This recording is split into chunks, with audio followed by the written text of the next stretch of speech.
El cielo azul y transparente del Valle de México se ennegreció como nunca antes. Un cúmulo de nubes se agolparon sobre la capital de la Nueva España. Al caer la noche, rayos y truenos anunciaron la impresionante tormenta que se avecinaba aquel 20 de septiembre de 1629. Durante 36 horas seguidas, el agua cayó sobre la Ciudad de México, interrumpiendo la tranquila vida colonial.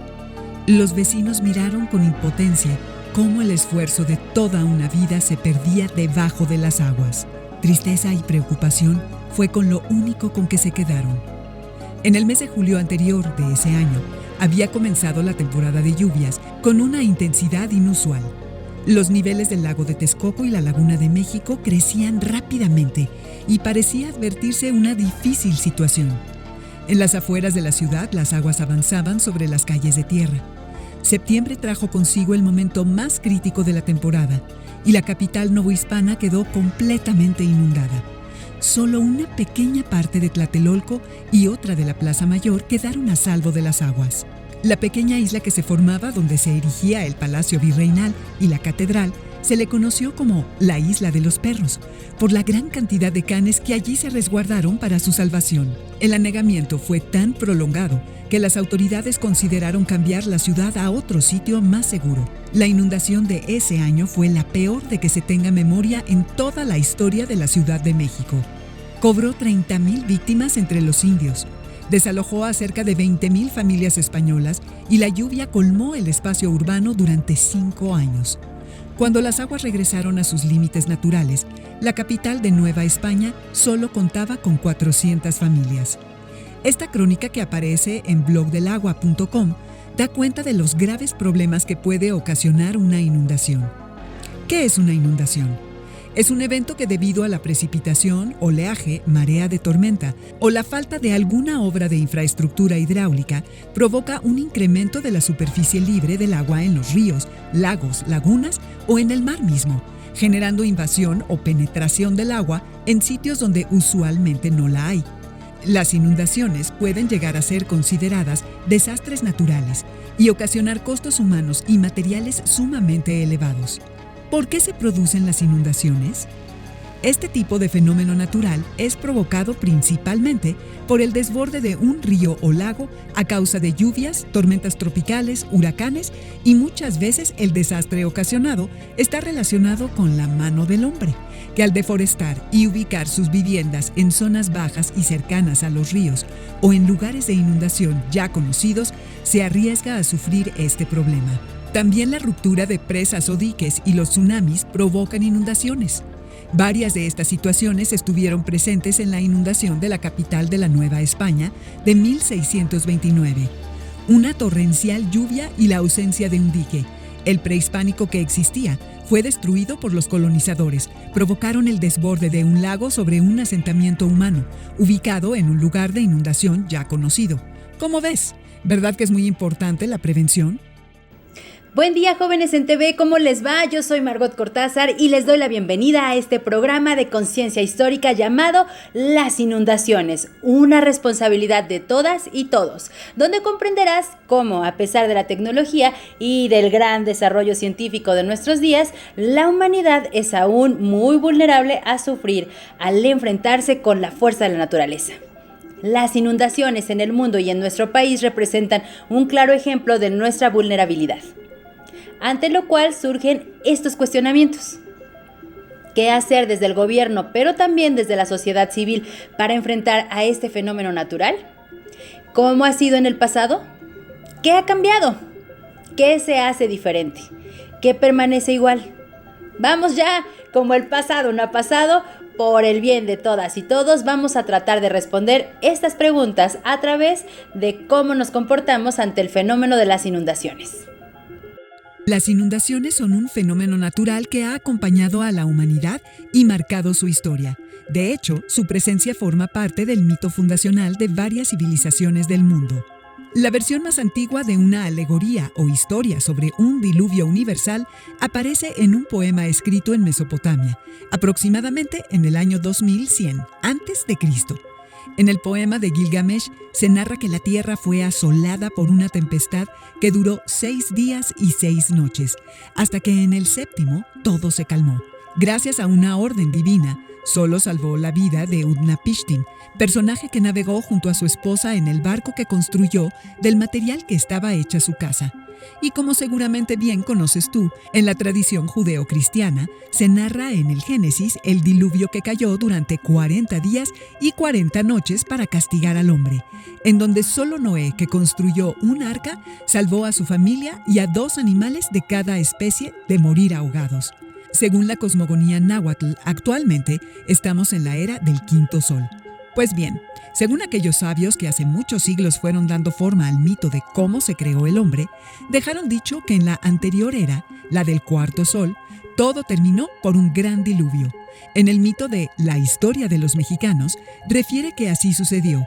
Como está dicho, llovió tanta agua y en tanta abundancia que se cayeron los cielos y las aguas llevaron todos los maceguales que iban, y de ellos se hicieron todos los géneros de pescados que hay.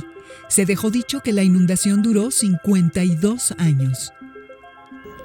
Hace unos 20,000 años, en lo que ahora se conoce como Washington y Oregon, se presentó una de las más grandes inundaciones de la que se tenga conocimiento. Se cree que fue causada cuando un glaciar enorme cayó en el río Clark Fork, bloqueando el flujo de agua y creando un gran lago glaciar, llamado Lago Missoula.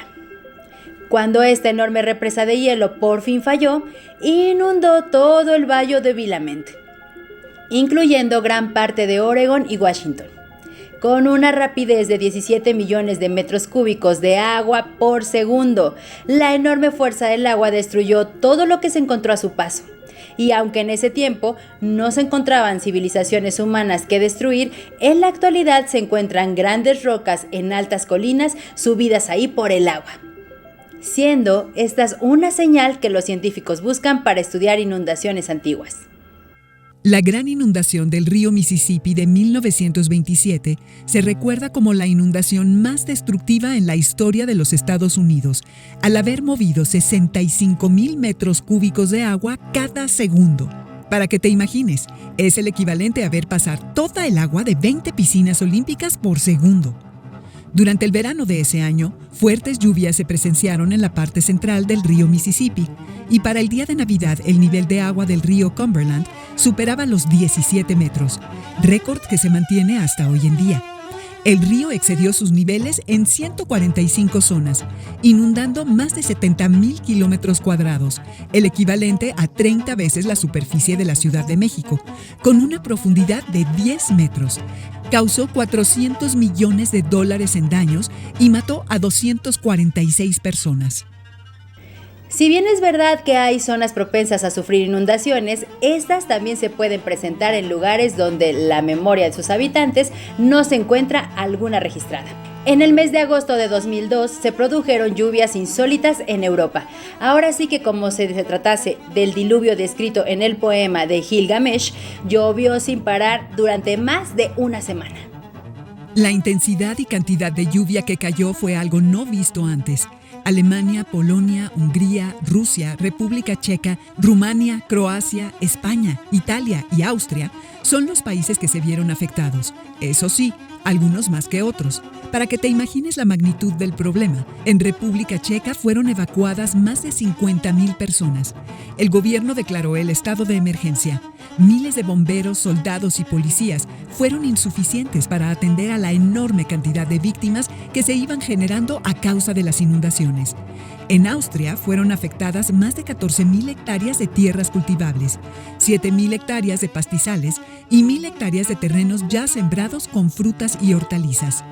Las consecuencias fueron devastadoras, porque la cantidad de alimentos resultó insuficiente para los meses siguientes. Alemania fue uno de los países más afectados. Se dice que los 2 años que duró su reconstrucción habían sido destruidos en solo una noche.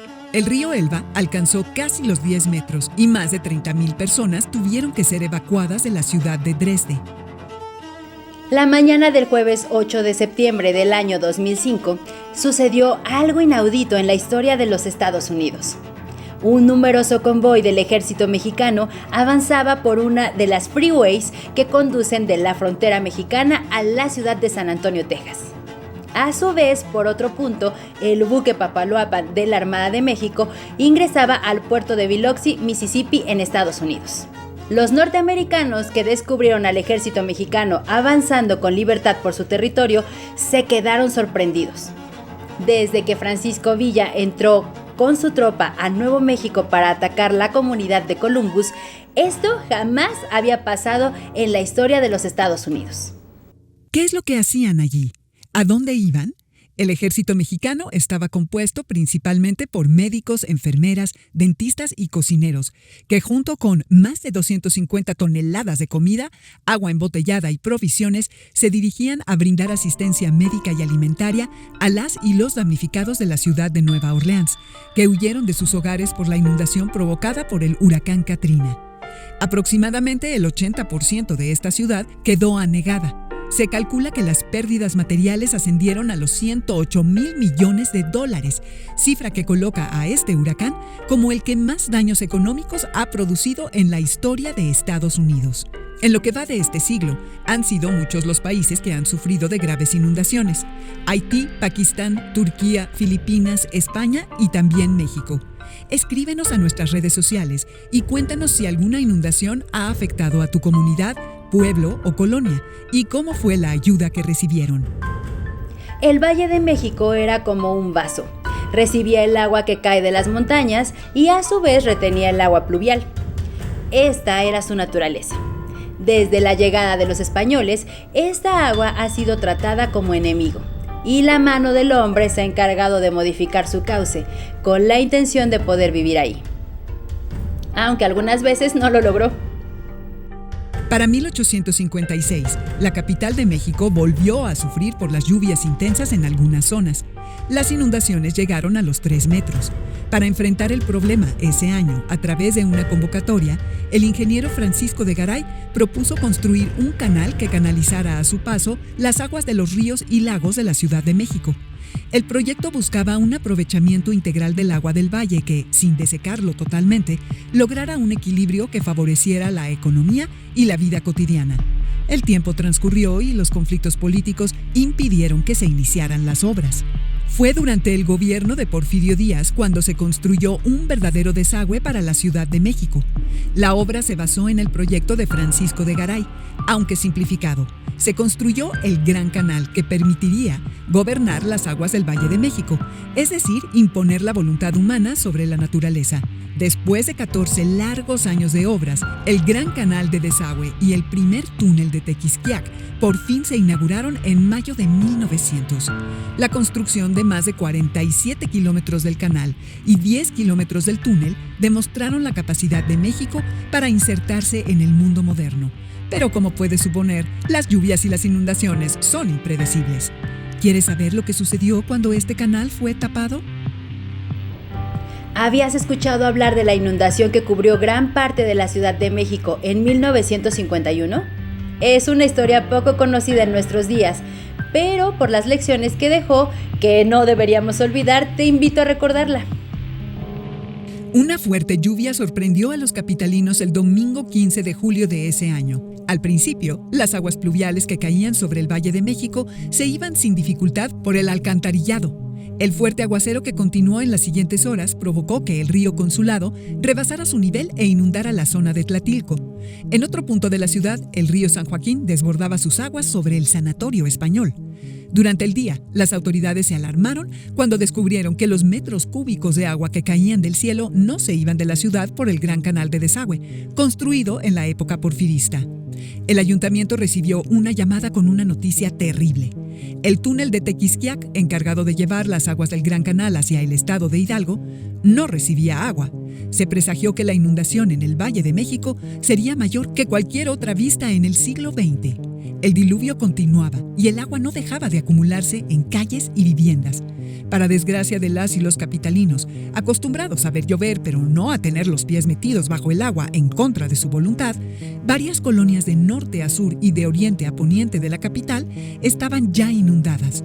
Para la noche de ese domingo, las autoridades capitalinas, encabezadas por el regente Fernando Casas, estaban colapsadas y la ciudad al borde de la catástrofe. Un encabezado a 8 columnas del periódico Excelsior resumía la situación que se vivió en los días siguientes. Desastrosa inundación en la capital por tormenta. La situación era terrible. Imagínate, la mitad de los 3 millones de habitantes de la ciudad tenían sus casas y negocios bajo el agua.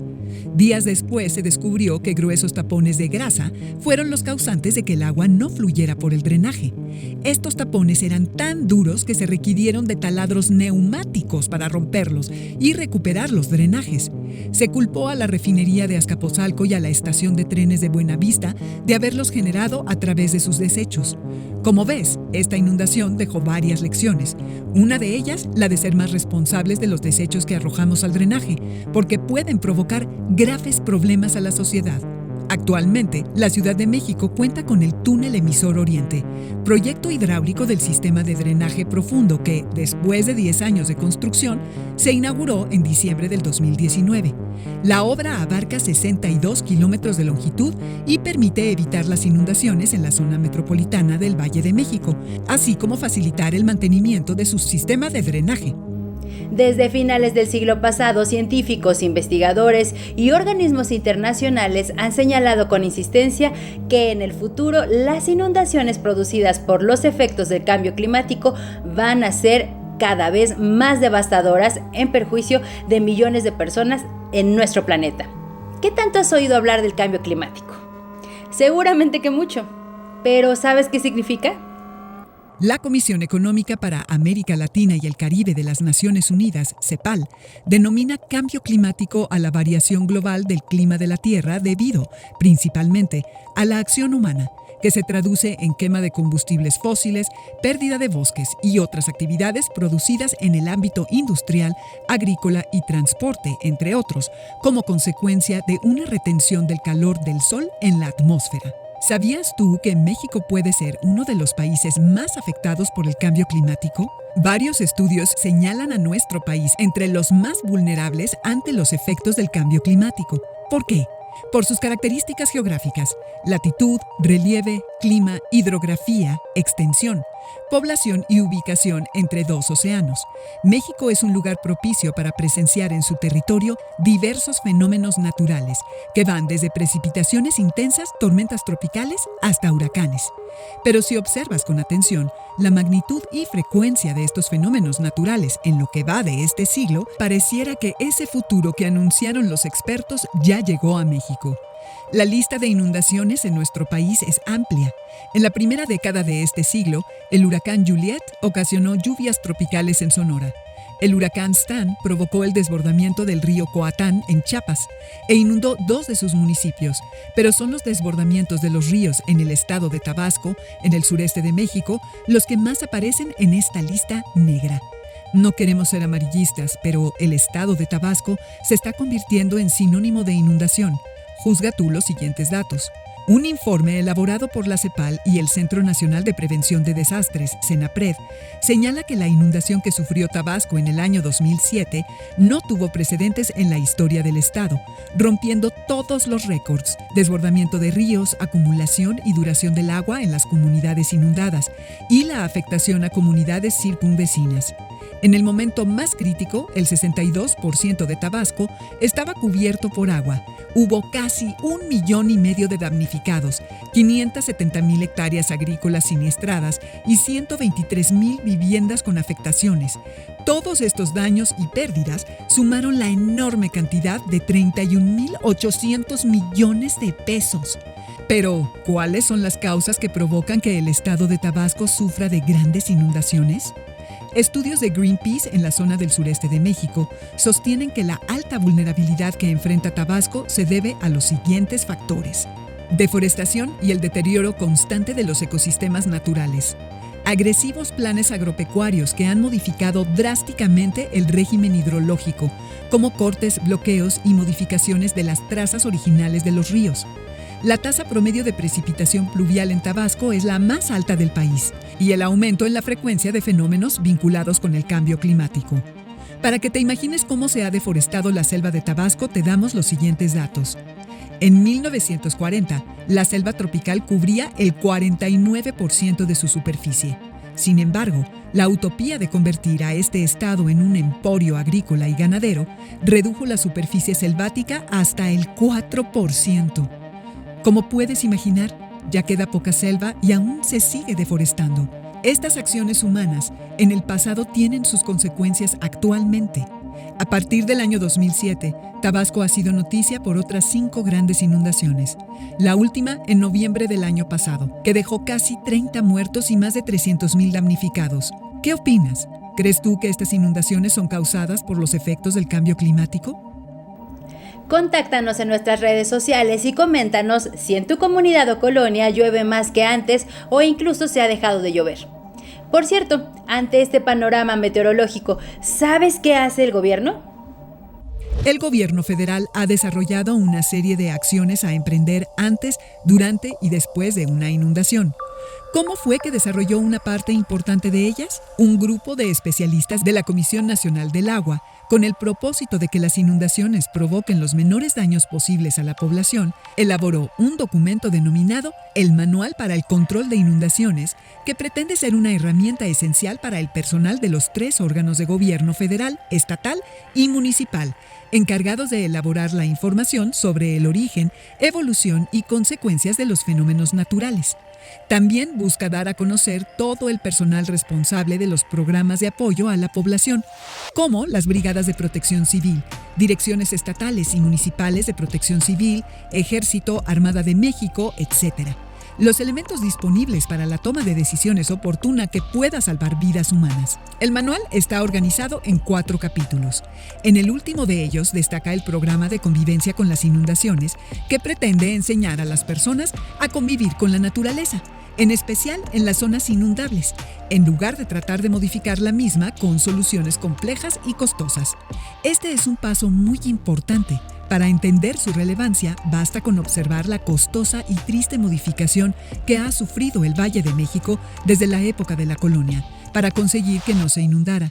Su hermoso paisaje de 1,100 kilómetros cuadrados de lagos fue sustituido por el asfalto.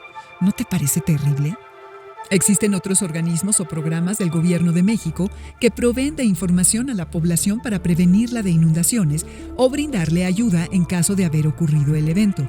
Protección Civil Estatal y Municipal, el Gobierno Federal a través de la Secretaría de la Defensa Nacional, SEDENA, la Secretaría de Bienestar, el Fondo para Desastres Naturales, FONDEN, y el Sistema Federal y Estatal Desarrollo Integral de la Familia, DIF. A pesar de la presencia de estos organismos, ¿sabías que aproximadamente la mitad de la población desconoce un plan de prevención en caso de inundaciones? ¿Tú lo conoces? ¿Sabes tú qué hacer y cómo estar preparado frente a las inundaciones? Coordinación Nacional de Protección Civil México da las siguientes recomendaciones. Localiza los lugares altos y las rutas por donde puedas llegar a los refugios temporales. Infórmate a través de los medios de comunicación de los avisos y o pronósticos de lluvias. Obedece las recomendaciones de las unidades de protección civil. No invadas las zonas cercanas a los ríos. Evita cruzar puentes cuando el nivel del río lo alcance. Si habitas en cañadas o laderas muy inclinadas, evita acercarte al río, ya que este puede arrastrar piedras, lodo, troncos de árboles y otros escombros. Practica con tiempo una evacuación pronta hacia la zona más segura, alta y cercana. Se me pone la piel chinita con el tema del cambio climático. ¿Qué hacer desde el gobierno, pero también desde la sociedad civil para enfrentar a este fenómeno natural, para evitar que se sigan deforestando nuestros bosques y selvas, para evitar que se sigan quemando combustibles fósiles? Todo esto es un gran reto.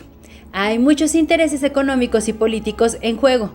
Pareciera que en México y en el mundo nadie quiere cambiar. Pero todo indica que la naturaleza nos habla.